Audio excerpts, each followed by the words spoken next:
Our scene needs some sort of background, or it's always going to have that solid colored background.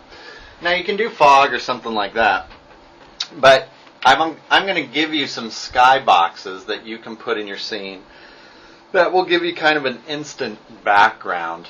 The scene that I have here is the landscape that you've seen me working on with a skybox applied to it, and you can see what that would look like. It basically will give you an entire environment, not just a simple backdrop, but you can see if I pan around here, I have an environment everywhere in my scene. So no matter where I point the camera, I've got this backdrop behind my scene, and that backdrop is just a great big box that kind of has an optical illusion applied to it so that you can't really tell it's a box. This is a common technique that's used in games, but we're going to use it for our little tank scenes here. I'm going to go ahead and reset this scene, and I'll start from scratch where you're at. I'm going to open my landscape.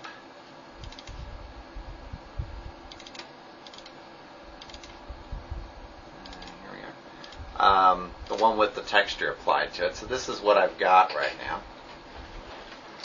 That's the landscape I'm going to use.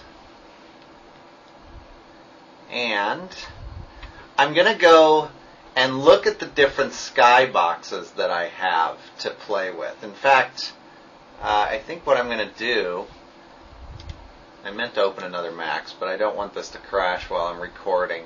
So I'm going to open some of the skyboxes first. You don't need to do this if you don't want to, but I'm just going to show you what some of these skyboxes look like.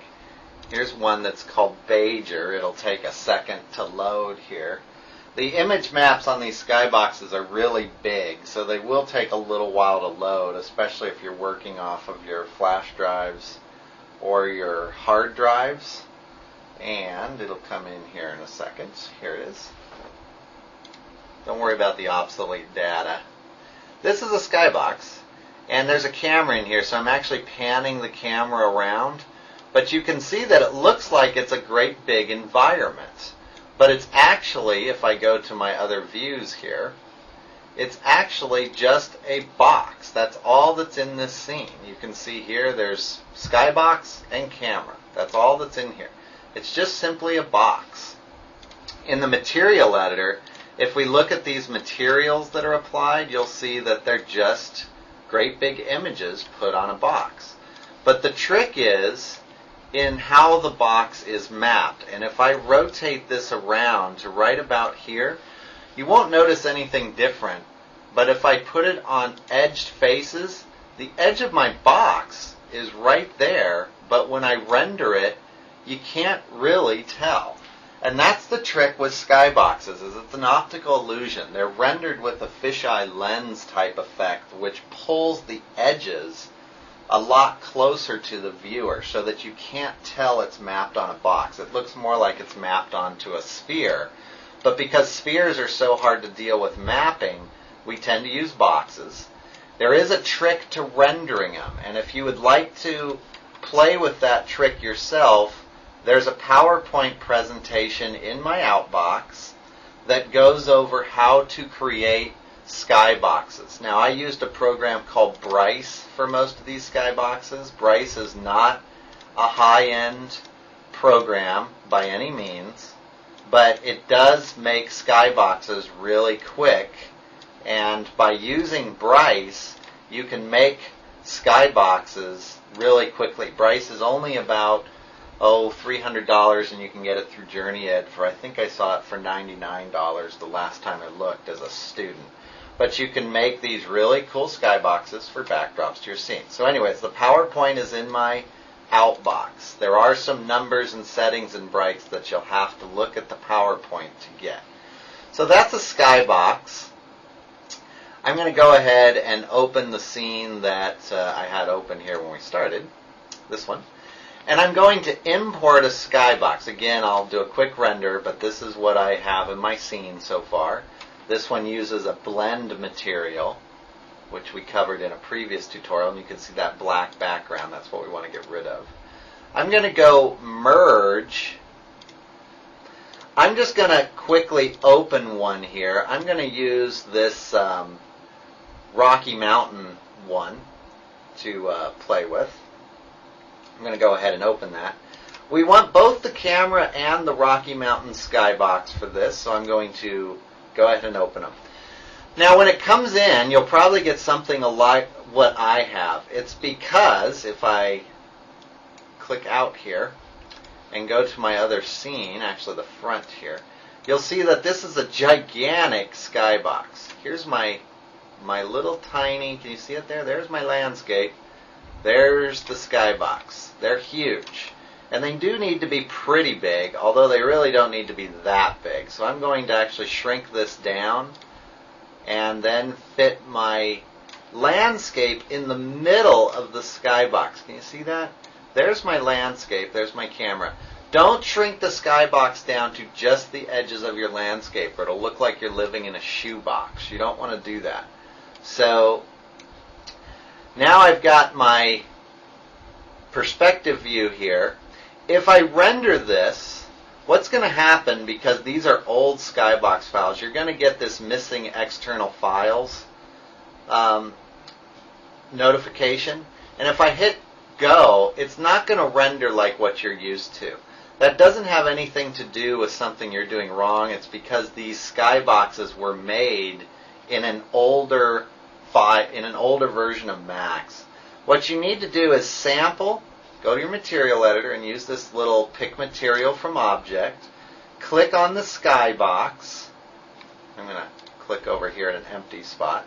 Click on the Skybox, and this is your Skybox, but you'll see it's a flat gray. That's actually a mistake from an older version of Max. All you need to do to get the Skybox to show up is click on each of the multi-sub objects, click on the diffuse channel, then click on the image map. You don't need to click anything, just hit open and you'll see that it will open it. The problem is Max is reading the images in an older version of Max's compression, and that's making it so they're just rendering flat gray. And so all we're doing now is just fixing something that Max did wrong here. And someday I'll get around to actually saving over all these with the new version of Max so that they don't do this, but I didn't do it. So you can fix them. And it's the same for each one. I'm just basically telling it where the image map is. It'll go right where the image map is no matter where you have it. And there's my multi-subbed Skybox material. So I'm done with the material editor for now. Now I'm going to jump around in my viewports a little bit here. You can see if I render this that it is actually back there, but it's not the right scale. It's not really where I want it to be. So I'm going to kick out to maximize. Oops, wrong one. Maximize here. You can see I can move around in my perspective window. I'm going to click on C for camera. Now I do have a camera in the scene, and if I go to the front viewport, you'll see there's the camera. I'm going to push the camera down close to my landscape. Actually, I just pushed everything down there by accident. I'm going to push just the camera down. There we go. Don't push the Skybox down with the camera. Okay, and then go back to C. And my camera controls are different down here. I need to I want to be in that space over there. So I'm going to use the dolly, which is this little arrow one. It only shows up with camera selected. I'm going to dolly over. I'm going to use the little hand, which is trucking, which means move back and forth. I'm going to use these little arrows here, which are pan. They're kind of like these little bent arrows. I'm just going to rotate the camera around, and using all these different controls, I'm going to place my camera in the scene where I want it. And, oops, wrong button. I think I want to be right over here, kind of. right there, pan over.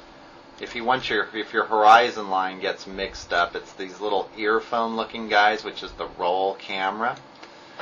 That looks pretty good. Now if I render this, that's what I've got so far. It's not bad. I can actually go to my front viewport, zoom out a little bit, and you can move the Skybox up and down as well. And you'll see if I go back to camera, I can move this Skybox. Well, can't move it in this scene. Let's go back to front. I can move it up and down, and you'll see that my mountains are going up and down. I don't like it that low. I think I like it better when it's high. I think I like it better maybe something like right there. That's actually a pretty good level. So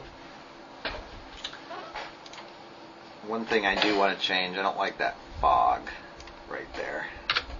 Okay, much better. So now, if I render this, this is what I'm left with. I don't want the, or the Skybox right now is self-illuminating. That's why you can see it. But there's no light in my scene casting shadows. I'm going to put one light in my scene, which we did last week. So you go under Lights. I'm going to use an Omni light. I'm just going to plop it in my scene. I'm going to go to the top view, scroll out, and what I'm looking for is I'm going to rotate this around in my top view and go to Smooth Highlights. I'm looking for the sun because I want the light to come from wherever the sun is in this case. So I'm putting the light right over by the sun. See it right there? And now if I go back to camera view and render my scene, I will end up with shadows that are coming from that sun. Now this isn't probably the best position for my tank because my tank's going to be casting shadows right out here in the middle. So what I'm going to do, again going to the front view, I'm going to grab everything that's Skybox and sun. Or you could link the sun. Let me do that just so you know you could do it. I'm going to put the sun and I'm going to link the sun to the Skybox. Now when I rotate the Skybox, if I go down here, zoom in a little bit, smooth highlight faces, now I can rotate the Skybox and the sun will move with it. And you can see the shadows will move across the surface down there, which is really small. Let me zoom in here. As I rotate this, which axis am I on? I'm going to rotate it manually down here using the Z type in. You can see the shadows crawling across the surface of my landscape. And if I go to camera and do the same thing, I'm using this control down here and scrolling. And what I'm going to do is put the sun kind of back behind me. Let's see what that looks like. And I'll get a different shadow configuration. And I think that would work better because now my shadows are going to kind of pull a little bit back behind the tank. Now you don't have to link your land or your Skybox to your light.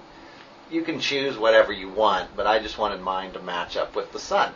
And now if I was to rotate around here using my camera, whoops, not using roll, but actually this one, you can see that I have landscape all the way around. So not bad. Okay? So this is all done.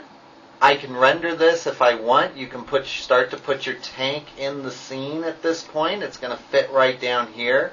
One word of advice, if you do put your tank in the scene, make sure your tank is completely linked to everything as part of the main body of the tank.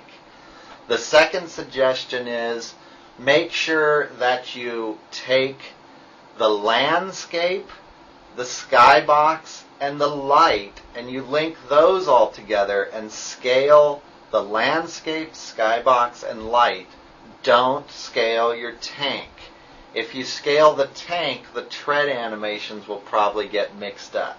So import the Skybox landscape and light scene either into your tank scene, that'll work, and scale all the environment stuff down around the tank, or bring the tank into this scene that we just finished and scale the environment part, so the displacement map, the ground plane, the skybox, and the light, scale those down around the tank. Don't try and scale the tank. Okay? And if you're the one watching this and you hear that and no one else heard it, then make sure you remind everybody else when you see it, because what you're going to see is a bunch of tank treads blowing off. Alright? So one more render, and we're signing off here. That should get you most everything that you need for going into the future here for our tank projects. Okay?